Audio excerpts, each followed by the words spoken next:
before the prophecies, before the songs sung in his name across Greece, there was fear among the gods, not fear of war, not fear of mortals, but fear of the future.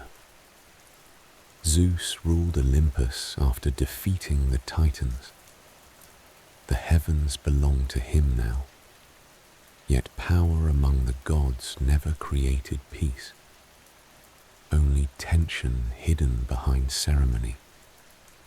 Every alliance carried suspicion, every affection carried consequence, and at the center of one such consequence stood Leto, quiet among the immortals, gentle in nature, a goddess who never sought conflict, but she carried the children of Zeus, and that alone was enough to bring the wrath of Hera upon her.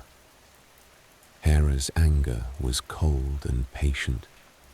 She did not strike immediately.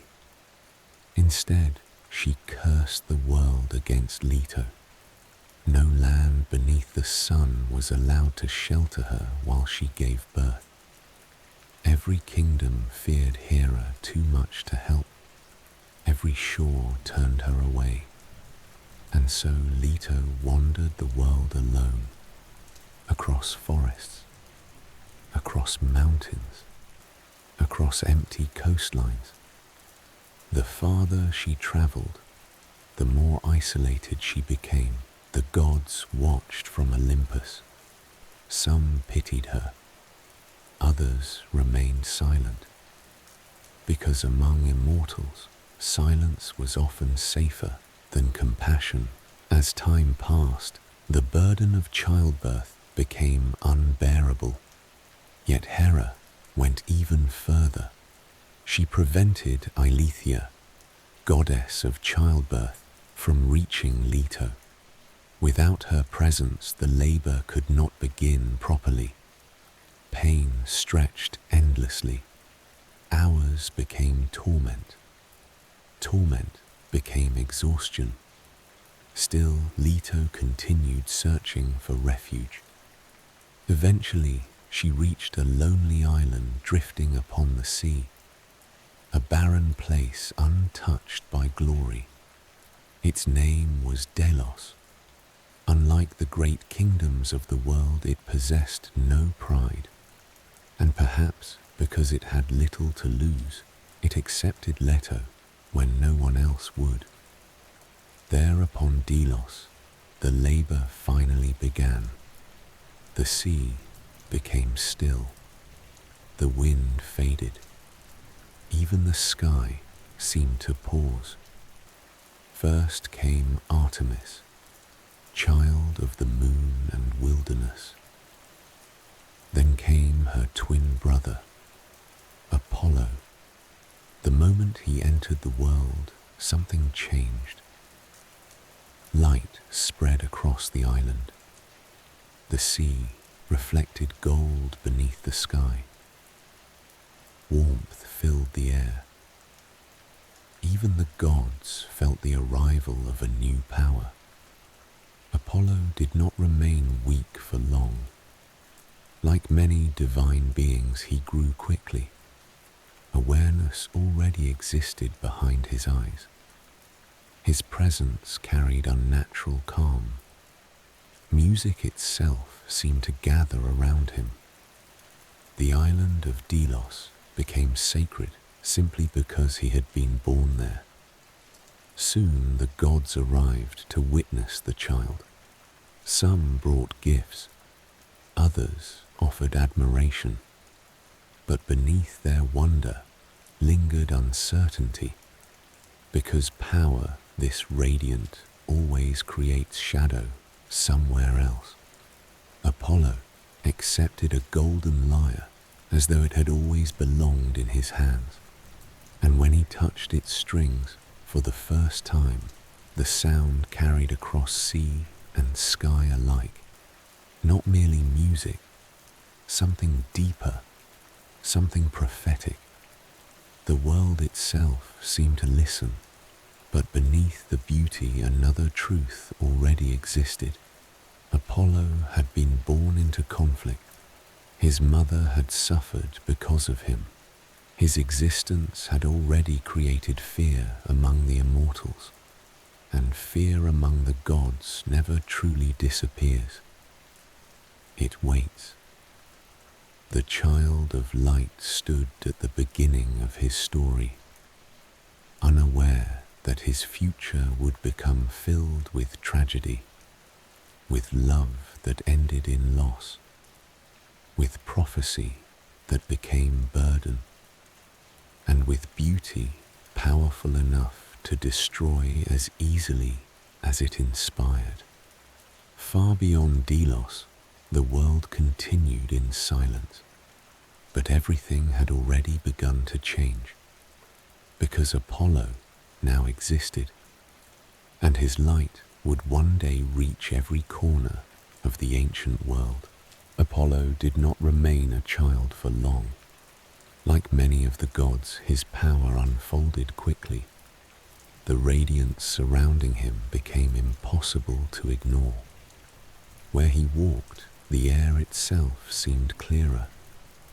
Where he spoke, silence followed. The other gods watched him carefully, not only because he was the son of Zeus, but because something about Apollo felt inevitable, as though he had not simply been born into the world, but destined to shape it. Apollo soon became restless upon Delos. The island of his birth was sacred now, yet sacredness was not enough.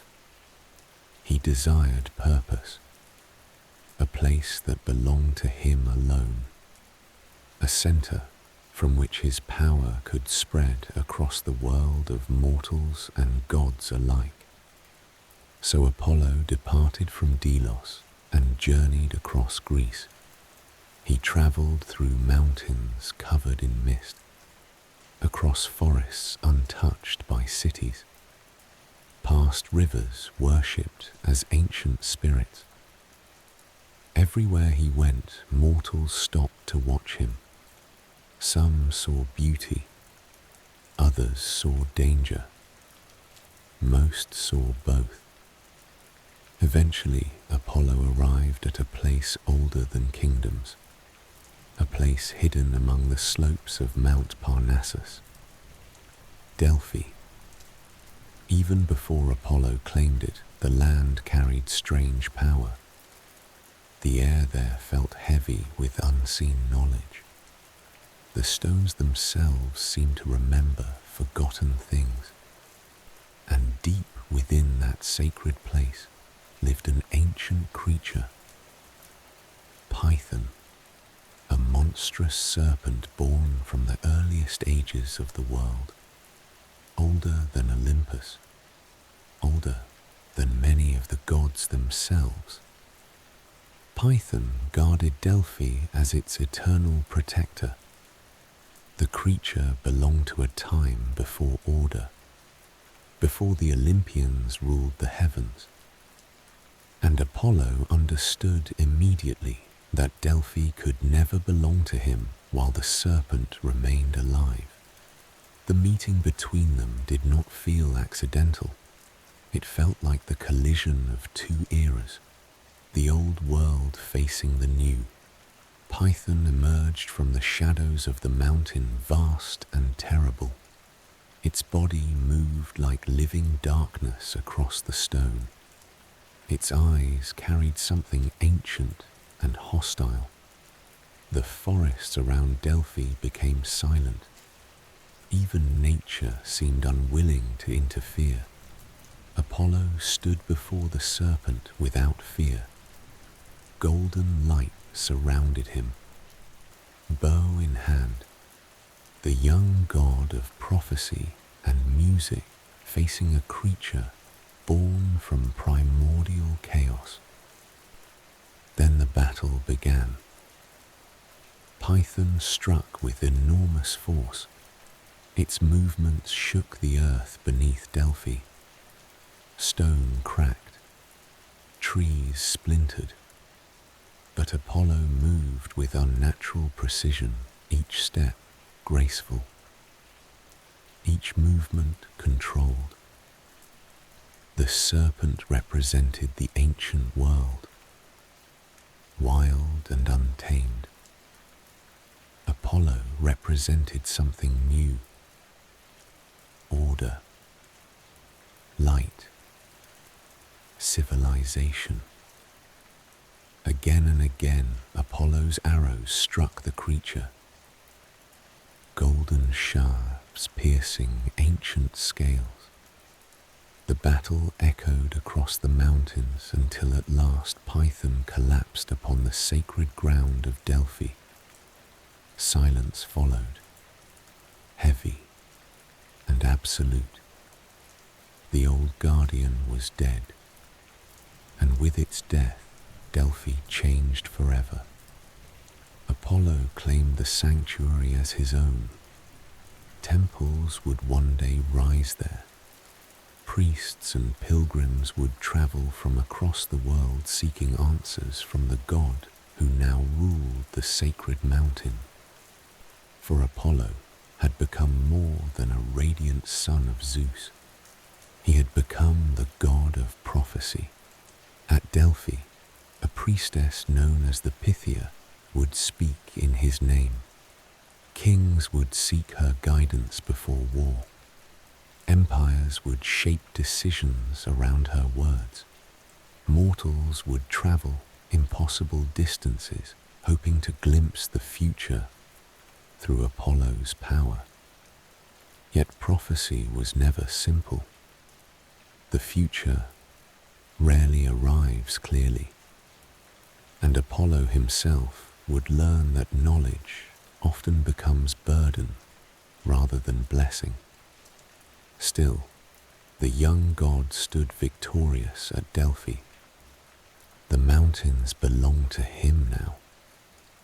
The sacred serpent had fallen, and from its death a new age had begun. Far below the sanctuary, mortals already whispered his name with growing awe. Apollo, god of light, god of music, god of prophecy. But beneath the glory, another truth slowly began to grow. Power brings pride, and pride among immortals always carries consequence. After the fall of Python, the name of Apollo spread across Greece with growing intensity. Delphi became more than a sanctuary. It became the center of divine knowledge. Kings climbed the mountains seeking answers. Warriors asked whether they would survive battle. Rulers searched for signs of the future before making decisions that would shape entire kingdoms. And always the voice of Apollo answered through the oracle. Sometimes clearly, often not, because prophecy never removes uncertainty. It only changes its form. As Apollo's influence expanded, so too did his image among mortals. He became associated with everything radiant and refined. Light, harmony, music, poetry, healing, truth. To many he appeared perfect, not only powerful but beautiful beyond mortal understanding. Artists carved statues in his image. Musicians prayed to him before performances. Temples rose in cities touched by his worship, and wherever his presence was, felt civilization itself seemed to flourish. Yet beauty among the gods was never harmless, especially when combined with certainty. Apollo carried himself with calm authority. Unlike Ares, he did not represent chaos. Unlike Poseidon, He did not erupt with violent rage. Apollo's power was controlled, measured, precise. And because of this, many mortals trusted him more than they feared him. But trust in the divine always carries danger. For gods do not experience emotion as mortals do. Their pride grows larger, their anger lasts longer, and their punishments often exceed the crimes committed against them. Apollo travelled often between Olympus and the mortal world. Everywhere he went, music followed. The sound of his golden lyre became legendary. It was said that rivers slowed to hear him play, that animals gathered in silence around him, that even stones seemed transformed by his melodies. But the music of Apollo was not merely beautiful, it carried authority. When he played, the world listened because the world itself seemed unable to resist him. And slowly, Apollo became aware of this influence, not only over mortals, but over reality itself. That awareness changed him, at first only subtly, a longer pause when praised, a colder expression when challenged, a growing certainty that his gifts placed him above criticism. Olympus encouraged such pride. The gods themselves admired his brilliance. Even Zeus recognized the growing importance of his son. Apollo was no longer simply another immortal among many. He had become one of the defining forces of the age. Yet perfection creates isolation. Mortals worshipped Apollo, but few truly understood him. They saw the golden figure bathed in light, the god of prophecy and music, the divine symbol of harmony. But beneath that image existed something colder. Apollo demanded admiration because he had rarely experienced denial, and beings who are never denied begin to mistake desire for entitlement. Still, the world adored him. Festivals were held in his honor. Songs echoed through marble temples. Priests spoke his name with reverence. And at Delphi, the endless line of pilgrims continued climbing the sacred mountain, searching for answers only Apollo could provide. But prophecy carries a hidden cruelty. To know the future is to understand how little can truly be changed. And though Apollo ruled over foresight, he could not escape consequence himself. Because among the gods, every strength eventually becomes weakness. Every gift reveals a hidden cost. And for Apollo, that cost would soon arrive through something even the god of prophecy could not control completely. Desire. Power among the gods rarely remains unchallenged, especially when pride begins to grow beside it. By now, Apollo had become one of the most admired beings in the ancient world. His temples multiplied across Greece. His music echoed through sacred halls. At Delphi, kings still climbed the mountain seeking prophecy from his priests. Everywhere Apollo moved, admiration followed him like sunlight itself, and slowly he began to believe no force existed beyond his influence. That belief would lead him toward his first true loss. One day, Apollo encountered Eros, the god of desire, small beside the towering Olympians, often dismissed as childish because of his size and appearance. Apollo looked upon him with amusement rather than respect. The radiant god of prophecy mocked the bow carried by Eros. How could such a small figure claim power through something so delicate? Apollo spoke with the confidence of one rarely questioned. He told Eros that bows belonged to gods of strength and war, not to children playing with emotions. The insults spread through the silence between them, and Eros listened carefully. For while many underestimated him, they misunderstood the nature of his power. Strength can wound the body, but desire can destroy the mind. Without another word, Eros lifted his bow.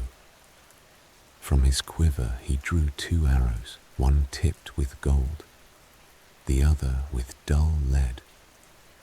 The golden arrow inspired overwhelming love.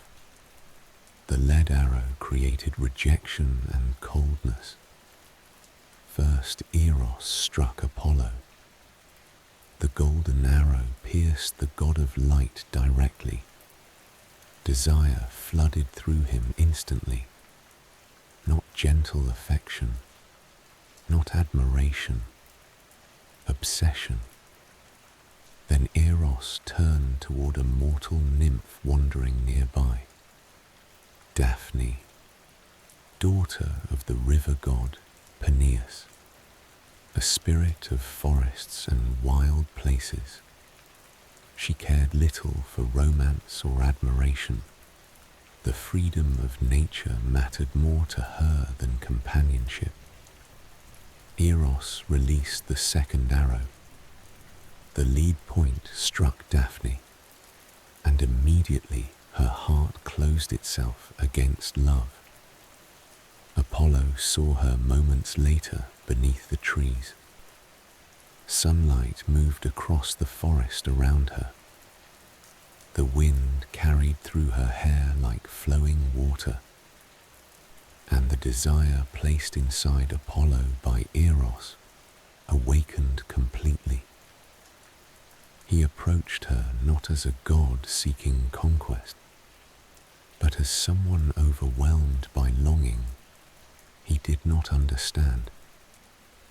Apollo spoke with beauty and confidence. He offered admiration, protection, glory.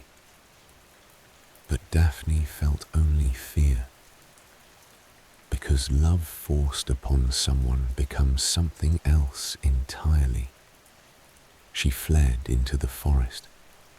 Apollo followed, at first believing persistence would change her mind. Then desperation replaced certainty. The chase moved through valleys and rivers beneath the fading light of evening. Apollo called after her, promising devotion, promising worship, promising eternity itself. But the more he pursued, the more terrified Daphne became. And for the first time, Apollo experienced something unfamiliar. Rejection. Not from gods, not from fate, but from another living soul. Still, he continued chasing her through the wilderness, because desire among immortals does not fade easily. It grows, until reason itself becomes secondary. Daphne could feel Apollo gaining upon her. The god moved faster than any mortal creature. The forest blurred around her. Branches tore against her skin. Her breath weakened. and knowing escape was impossible, she cried out to her father for help. The world answered immediately. As Apollo reached for her, the transformation began.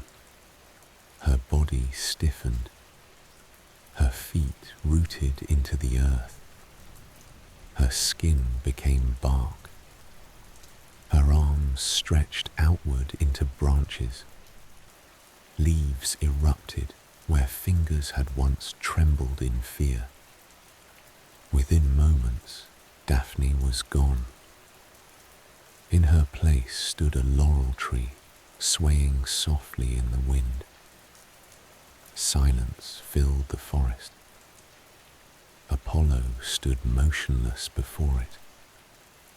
The desire remained within him, but now there was nowhere for it to go. No victory, no embrace, only absence.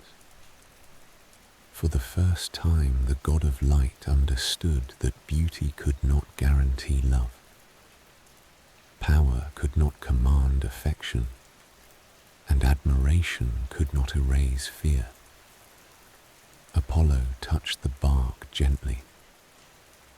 The laurel would become sacred to him forever after. A symbol not of triumph, but of loss. And though songs would later describe the story romantically, the truth beneath it remained darker. Apollo had encountered the limits of his own perfection, and perfection, when denied, often reveals something dangerous beneath its surface. Far above the earth, Olympus remained untouched by the tragedy below. But Apollo himself had begun to change, because even gods are shaped by the things they cannot possess. After the forest fell silent and the laurel tree stood where Daphne once fled, something changed inside Apollo. Not loudly, not suddenly, but permanently. He had known admiration. He had known worship. But he had never known rejection that could not be undone. The laurel tree remained unmoving in the wind, a living reminder that desire could end without resolution. Apollo did not destroy it. He did not curse it. Instead, he honored it. But honor born from loss can easily become something heavier, something closer to obsession.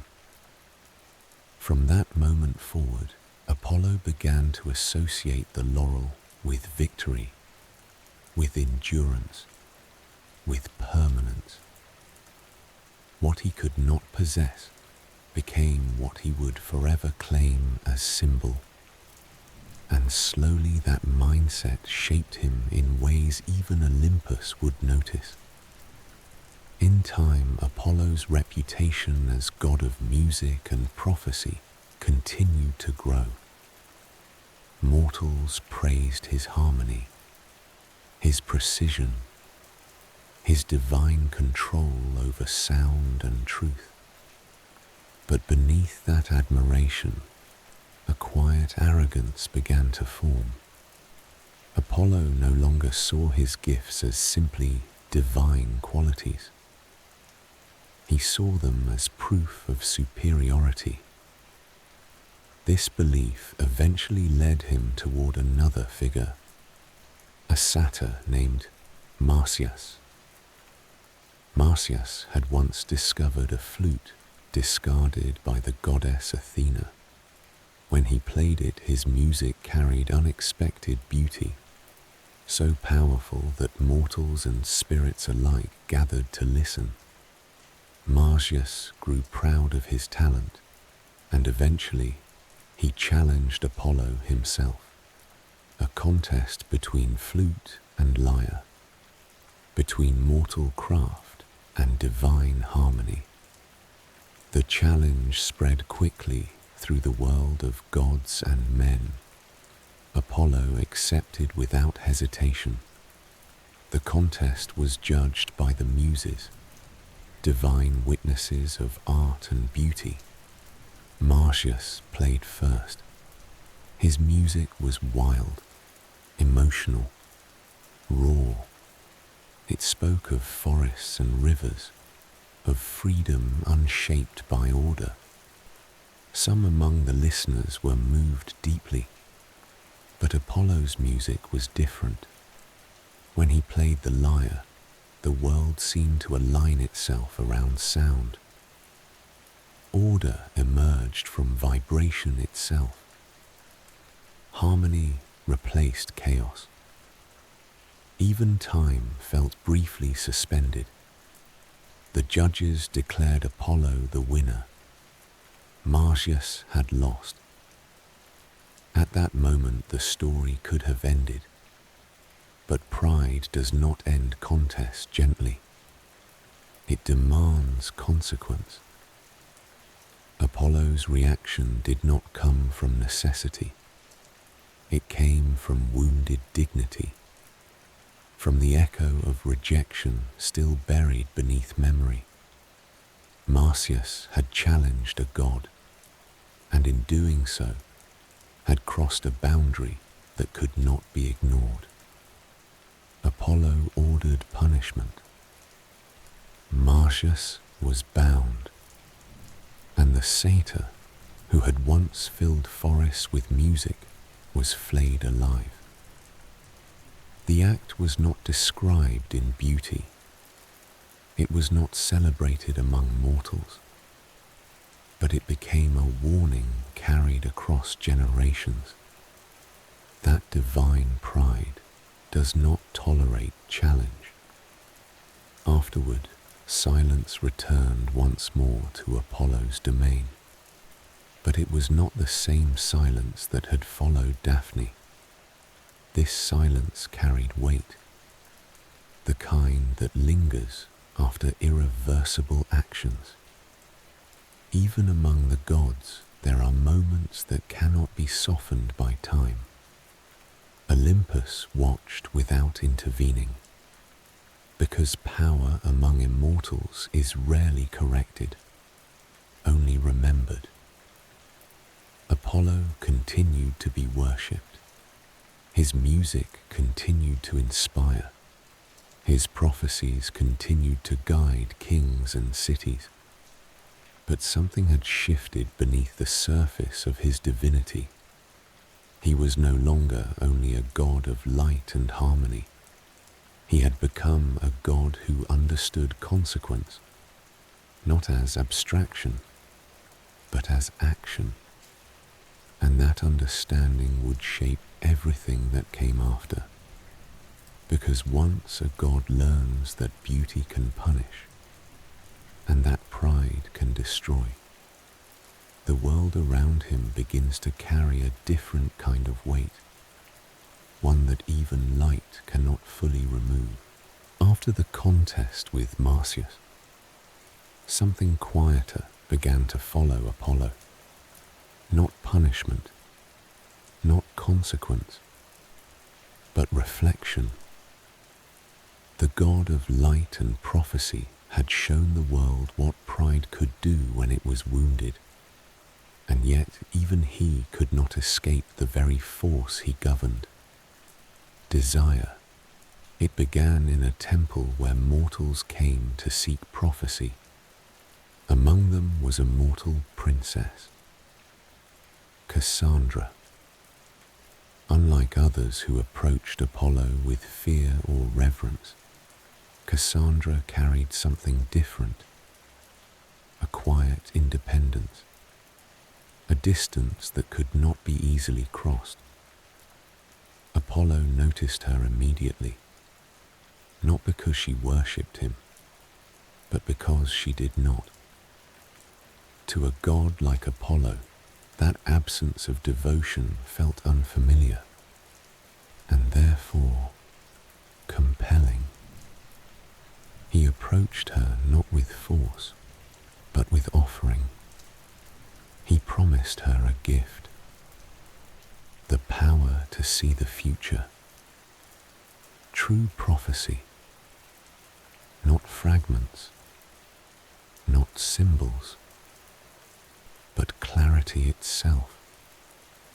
Cassandra accepted, and for a brief moment she experienced something no mortal had ever fully possessed.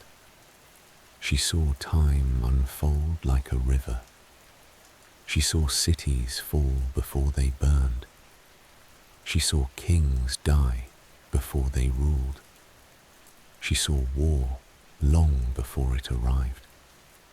Apollo's gift was real, but divine gifts are never without cost. After granting her prophecy, Apollo expected something in return: affection, devotion, a bond formed through gratitude. But Cassandra refused him, not out of ignorance, but certainty. She had seen enough to understand what he was asking for, and she rejected it. That rejection struck Apollo in a way different from Daphne's escape. This was not fear, not flight. It was refusal. Apollo, god of prophecy, had been denied after offering divine truth itself.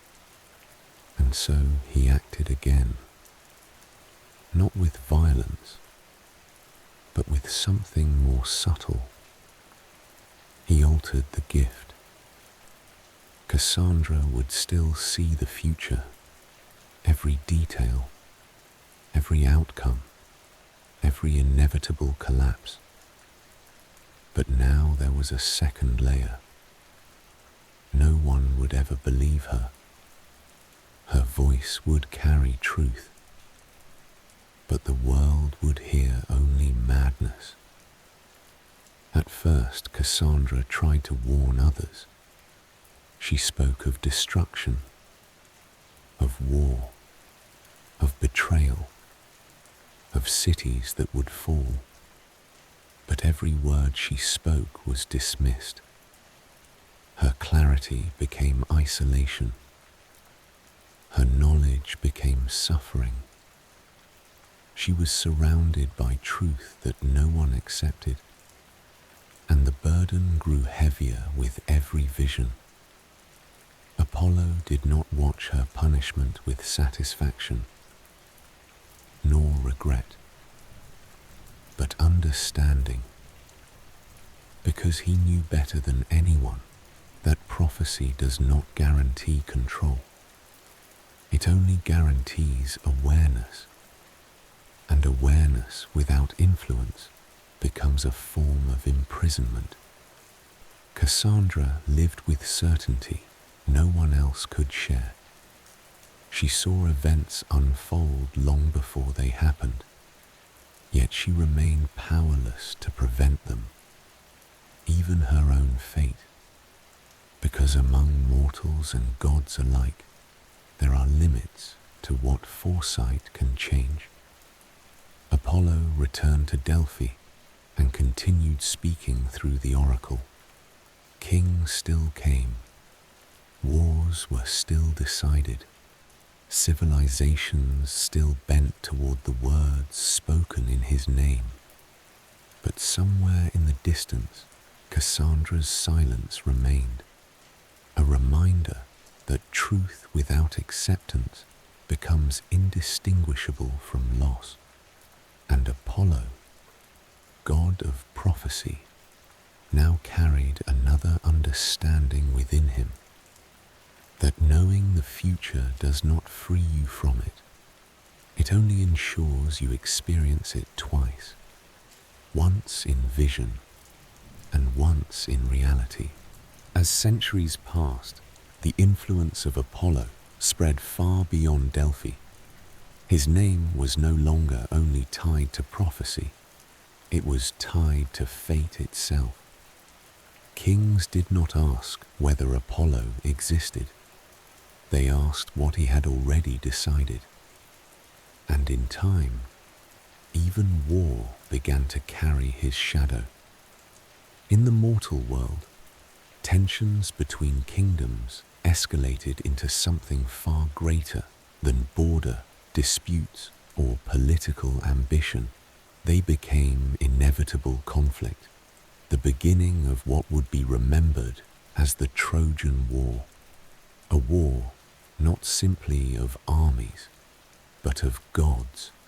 Apollo did not start the war, but he shaped its edges. He watched as alliances formed and collapsed, as mortals believed they were making choices that had already been written long before them.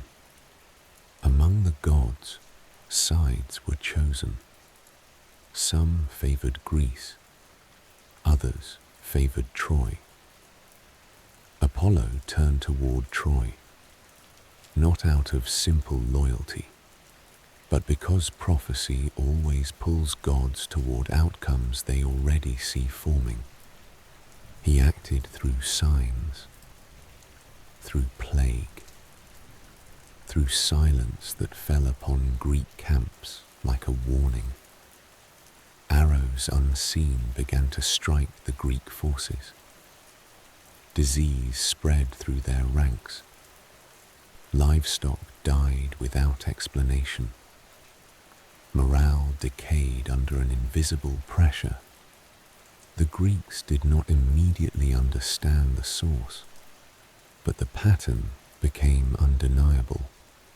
Apollo was involved. Yet even in war, his influence was not purely destructive. It was precise, measured, selective. Unlike gods of chaos, Apollo did not revel in indiscriminate ruin.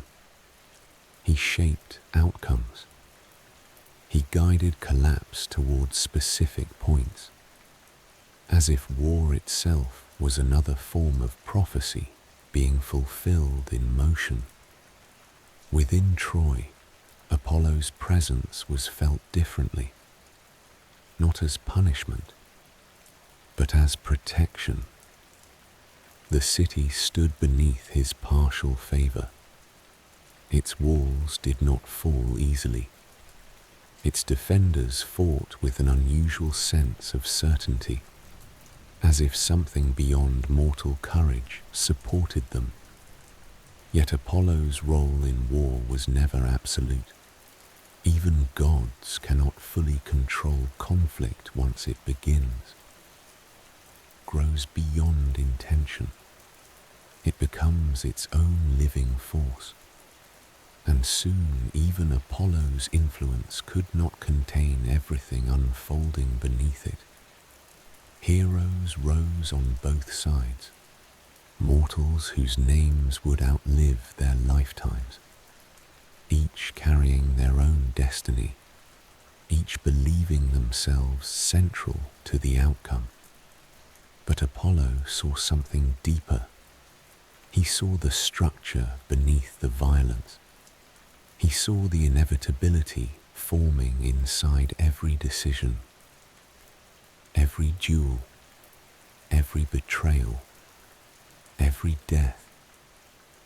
Among the many figures of the war, some were touched more directly by Apollo than others, not always as enemy or ally, but as instruments of fate, because prophecy does not belong to one side.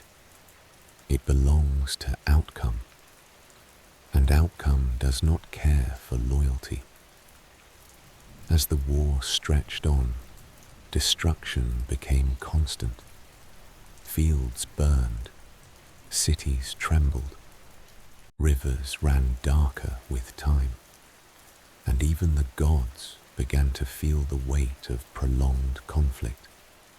For war among mortals is loud, but war guided by gods is unavoidable. Apollo watched all of it with growing distance, not indifference, but recognition. He had seen this pattern before in smaller forms, in desire that ended in rejection, in pride that ended in punishment, in truth that ended in disbelief. Now those same forces existed on a larger scale, entire nations repeating the same inevitable patterns of gods and mortals alike. And in that reflection, Apollo understood something he had not fully accepted before. That prophecy is not a gift given to change the future. It is a burden given to witness it. And even gods are not spared from witnessing everything they cannot stop. Even among gods who command light and prophecy, there are moments that cannot be shaped by foresight. Moments that arrive without warning. Moments that feel smaller than war, yet destroy something far more personal.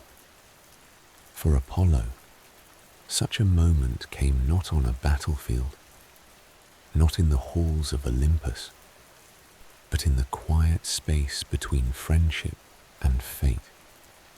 He grew close to a mortal youth named Hyacinthus. Unlike kings who sought prophecy or warriors who sought favor, Hyacinthus sought nothing from Apollo's divinity. He met the god not as a subject, but as a companion. There was something rare in that connection, a sense of ease that Apollo did not often experience. No worship, no fear, only presence. They spent time together in open fields beneath the sky, moments that felt removed from the weight of Olympus. For a brief time, Apollo was not a god surrounded by expectation. He was simply existing, and that simplicity was dangerous in its own way, because the more deeply Apollo valued something, the more fragile it became within the structure of divine existence. One afternoon, they trained together in a discus contest. The air was calm, the sky clear, the kind of stillness that makes mortals believe nothing can go wrong. Apollo threw first. The discus flew with perfect grace, a demonstration of divine strength held back just enough to avoid overwhelming force. Hyacinthus watched with admiration. Then it was his turn. He stepped forward, focused, determined. He wanted to match Apollo not as a mortal to a god, but as a friend to a friend. The discus left his hand, and in that moment, fate shifted. Some accounts say it was the wind. Others say it was chance. But in myth, chance is often just another name for inevitability. The discus changed its path. It struck Hyacinthus. Silence followed immediately. Not dramatic silence, but absolute silence. The kind that removes sound entirely from the world. Hyacinthus fell, and Apollo rushed to him, the god of healing, the god of light, the god who had seen the futures of kings and cities. Yet in that moment, none of it mattered. Apollo knelt beside him as life faded from the youth's eyes. There was no prophecy to consult, no outcome to prevent, only the present, and the present was irreversible. Hyacinthus died in Apollo's arms. and something inside the god broke in a way that prophecy had never prepared him for. This was not rejection, not punishment, not war. It's absence, pure and final. Apollo tried to preserve what remained. From Hyacinthus's blood, a flower began to grow. The hyacinth, a fragile bloom marking where life had ended. It became a symbol of remembrance, of beauty tied permanently to loss. Apollo did not turn away from it. He stayed near it, as if remaining close could somehow reduce the weight of what had happened. But immortality does not soften grief. It only extends it. Unlike mortals, gods do not forget. They do not fade from memory. They carry everything indefinitely. And so Apollo carried Hyacinthus with him beyond that moment, not as a living presence, but as an unending absence. The god who once represented perfect harmony now understood something far less divine, that even light cannot prevent loss, and even prophecy cannot rewrite the simplest truth of existence. Some moments cannot be seen ahead of time. They can only be endured. After Hyacinthus, something changed in Apollo that no temple, no hymn, and no prophecy could fully describe. He remained radiant. He remained worshipped. He remained the god of light, music, and prophecy. But the meaning of those titles no longer felt the same. Across Greece, his influence continued without decline. The oracle at Delphi still spoke in his name. Kings still climbed the sacred mountain seeking answers.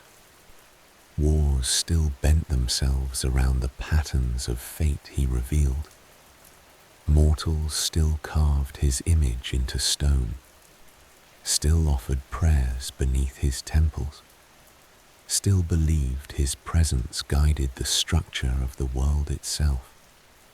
Yet Apollo himself had become something quieter within it all, not weaker, not absent, but distant in a way only immortals can become, because he had seen too much of what knowledge truly meant.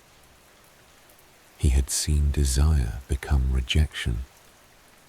He had seen pride become punishment. He had seen truth become isolation. And he had seen love become irreversible loss. Each of these moments added something invisible to his divinity. Not a flaw, but a weight. A recognition that even perfection cannot escape consequence. Among the gods, Apollo remained central. He still moved between Olympus and the mortal world, still guided prophecy, still shaped events that mortals believed were their own choices. But now there was a stillness in him that had not existed before, a silence beneath the music, a shadow beneath the light. Time passed differently for him than for those who worshipped him. Entire generations of mortals rose and fell, while he remained unchanged. Cities expanded and collapsed. Empires rose with confidence and vanished into memory.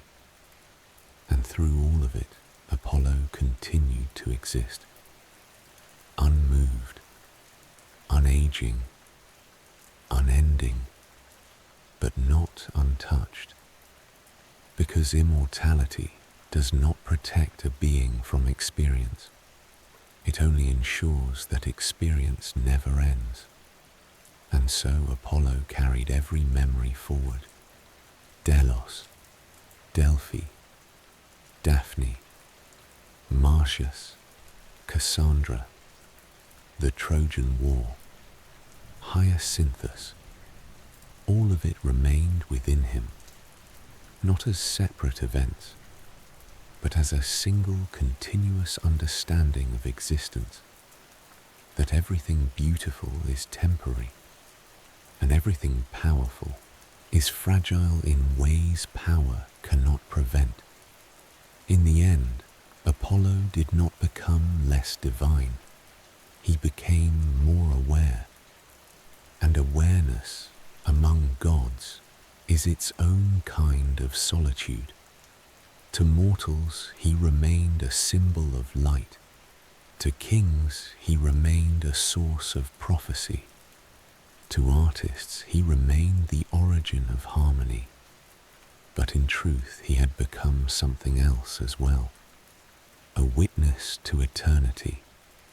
One who sees every beginning and every ending, without ever being allowed to step outside the cycle. And so the story does not conclude with victory or defeat, because for Apollo there is no final moment, only continuation, only the endless unfolding of time under a light that never fades.